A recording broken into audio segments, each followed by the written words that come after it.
Now, Christmas, despite all its fancy trappings of baubles and tinsel, good times, family and backyard cricket, it can be joyous, but it can be a lonely time as well for many people. And if that's the case for you or someone you know, psychologist Dr. Rachel Hannam may have some useful advice. We started by talking about how this time of year can be particularly isolating for some.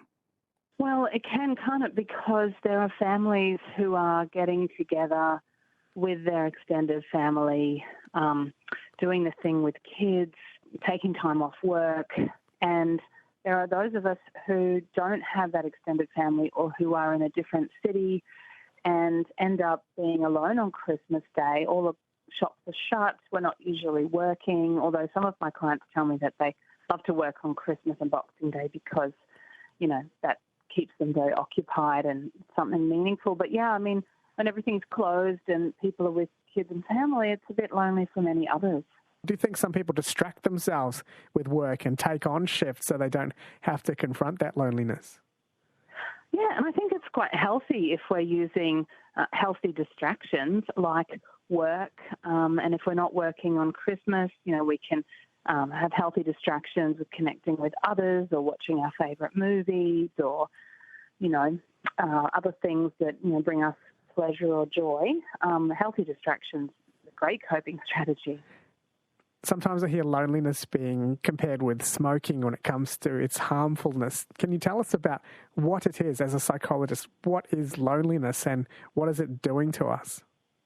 Well, of course, we know that loneliness and being alone are very different things. We can feel contented being on our own and we can feel lonely around other people.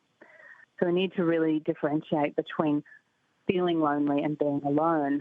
And feeling lonely is associated with high levels of cortisol in the body as well as adrenaline, which is why it can have a negative effect when it's chronic over a long period of time on our health, just like other behaviours like smoking can also have a long-term negative effect. So, there's this anxiety and shame that can come with feeling lonely because, it's natural as tribal animals to think, why doesn't anybody want to connect with me? Why don't I fit in anywhere? And we have such a hardwired need for belonging that I think feeling lonely is one of the most painful feelings. Okay, so there's that evolutionary background of needing to belong and be part of a tribe. And you mentioned cortisol a little earlier. That word, that stress hormone, seems to pop up a lot in that it's implicated with so many other conditions that we didn't even know about. So can you tell us a little bit more about cortisol and why that can be a problem? I'm not a medical doctor, but you're right. There's a lot of talk about it now. We know that cortisol levels go up when people experience shame and depression and chronic anxiety and stress. And cortisol is designed to be a survival mechanism, a neurohormone that motivates us to run away and hide or perhaps seek social support. Cortisol is also apparently implicated in us kind of when we're sad, we want to reach out to others. So it's a complex neurohormone, as is adrenaline and dopamine and the other ones we all hear about. And, it's complicated, but we know that cortisol, like adrenaline, is meant to last a short time in your system to motivate certain behaviours to get you back into the tribe, back into connection, back into safety, and then your body's supposed to metabolize it. But when you're very lonely or stuck in prolonged grief or depression or other scenarios, and you've got cortisol in your system for too long, and it starts to do damage. We all had an experience of loneliness and isolation during the lockdowns of COVID. Can you contrast the isolation people might be feeling now compared to back then? Well, yeah, people definitely experienced cortisol and adrenaline increases during COVID, and we saw that with the mental health epidemic that really emerged at that time. What comes to my mind is that the lockdowns were enforced on us, so we were probably less prone to thinking, I'm not wanted, nobody likes me, I don't fit in anywhere, and just sort of thinking, I'm bored and isolated and lonely because, I'm stuck inside. Whereas at this time of the year, if I don't have neighbours, friends, family, or community to connect with, it'd be very easy. No one's imposing that on me from the outside. We can see other people getting together and having fun with one another, although we need to be careful because we think everybody's happy and getting what they want and having a perfect, easy time. And actually, most people aren't. We need to keep that in mind. But when we do those comparisons and we internalise and personalise it, then I think we can be even more prone to depression and chronic loneliness than, say, during the lockdowns, which we all knew would be temporary. It sounds like a really important aspect of mental health is not comparing yourself to other people, and that's probably harder in an age of social media. Can you dive a little more into the idea of comparing yourself to others and how we should treat that? Because some is inevitable, some comparison is inevitable. How should we skillfully manage comparing ourselves to others? Well, exactly. I think the conscious mind is influenced by the unconscious mind, which is full of associations and stereotypes and assumptions. So it's quite automatic for us to have expectations and comparisons and, and stereotypes. So we think that everybody's having a lovely time and feeling, very loved up. But the Red Cross did some research. 1 in 3 people feel very lonely at Christmas in Australia. 1 in 3. That's a lot of people. And so I think we can kind of find our shared humanity and send out our sympathy and understanding kind of just into the ether, knowing that, if you feel lonely at this time of the year, you're certainly not the only one. And we've got to be careful not to catastrophize through our comparisons as well and think everyone else is having this wonderful time or having an easier time than me. Loneliness, even around other people, is a fundamental element of our human condition, as is grief. So I think we need to just remember that this is not uncommon and this is part of life, and we can actually feel contented being on our own. And so we need to probably plan for that. And I know it's Christmas Eve, but, the holiday period goes on for another week or so. I think the good approach here is not to wake up and stumble out of bed and start drinking, which is what I know some people might do, but to, if you don't have other people to hang out with, make a plan to watch your favourite movies or exercise or do activities that you enjoy, treat yourself to your favourite foods, find other people to connect with, but and also find ways to be content being on your own and really embrace this time as a chance to slow down rather than catastrophize and compare.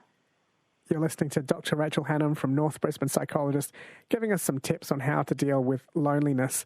How can you help people, or what would be your advice to people who used to have family members, parents and others around at this time who are no longer there anymore? And those memories must sting a little bit extra deep at this time of year. Do you have any advice for people in that situation? For sure. Just as I say to people, stay off social media and avoid certain triggers. You can't avoid some triggers. If you're having your first Christmas without somebody who you loved, then you will be triggered. Like, that's very natural. Don't suppress that. It's one thing to kind of be strategic to avoid triggers, and there's another thing to think, well, this is just how I'm going to feel at this time of the year, and let yourself feel those feelings. And maybe you can even help yourself out, like help yourself to feel the feelings rather than repress them. And for some people that's music, some people that's exercise, it might be talking to someone else about your situation or your loss. Maybe light a candle for that person or have a little ritual. If someone's died, make a toast to them. If you're with others, play some music that reminds you of them and honour them. And if you cry, you cry. And if you need to go up in bed, do that. And if you need to write them a letter or talk to them even though they're not there, do what you need to do to feel your feelings at Christmas, because too often human beings repress their feelings through overeating, drinking too much, and those sort of unhealthy distractions. Yeah, and psychologists often talk about coping mechanisms. I think you've mentioned a couple of them already. Can you just take us through healthy coping mechanisms and when to know that it's time to perhaps move on and not get too attached to them as well? Yeah. Well, some things could be healthy in moderation and not. Having a glass of wine to help you relax, probably absolutely fine for most people. Spending a little bit of time on social media to see what your cousin's in Colorado are doing, fine. But we all know that some behaviours hit a point where we've had too much social media, too much drinking, too much eating. So just track how you're feeling. And if it's, helping you, if it's improving your mood or hurting and harming your mood, just track that in yourself. And then there are some things that are just never unhealthy coping mechanisms. Listening to your favourite music, doing some exercise, going for a walk. It's pretty hard to kind of overdo those things. I guess we could overdo anything. Yeah. But, just healthy distractions. People need to figure out what that is for themselves. That's right. You're right. You can't journal too much. Is that what you're saying? Well, if it's what you like doing and it helps you, then, do it until you don't want to do it anymore, for sure. Like, we all need to make a list, I think, of the things that cause us more stress and the things that help us, and then minimise those things on the list of what causes us more stress and do more of the things that help. That's a simple exercise people could do today.